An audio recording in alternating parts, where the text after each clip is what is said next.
যারা এলিম অর্জনের জন্য মেহনত করে, পরিশ্রম করে, এলিমের জন্য রাস্তা অতিক্রম করে, তাদের জন্য আল্লাহ রব্বুল আলামিন জান্নাতের রাস্তাকে সুগম করে দেন, সহজ করে দেন। সুবহানাল্লাহ।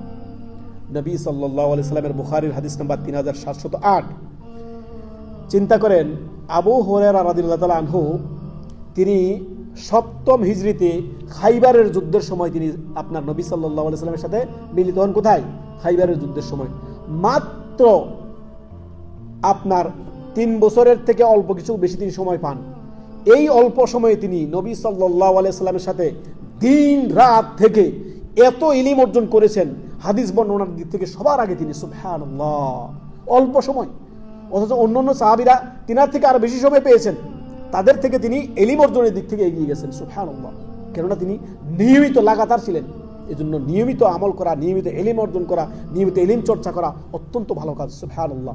এতে করে আপনার নেক আমল বৃদ্ধি পাচ্ছে, এতে করে আপনি জান্নাতের পথে আগাচ্ছেন সামনে। আল্লাহ তাআলা কি বলেছেন? ওয়াসারিউ ইলা মাগফিরাতিম মির রাব্বিকুম ওয়া জান্নাত। জান্নাতের দিকে তোমরা প্রতিযোগিতা করো, নেক আমল দিয়ে প্রতিযোগিতা করো, ঈমান এবং নেক সৎকর্মে তোমরা এগিয়ে যাও। সুবহানাল্লাহ। তো আবু হুরায়রার কথা বলছিলাম। আবু হুরায়রা রাদিয়াল্লাহু তাআলা আনহু খাইবারের যুদ্ধের সময় কি করলেন? তিনি নবী সাল্লাল্লাহু আলাইহি সাল্লামের সাথে এসে মিলিত হইলেন। মাত্র 3 বছর তিনি সময় পাইলেন। কত বছর? মাত্র 3 বছর। এই 3 বছরে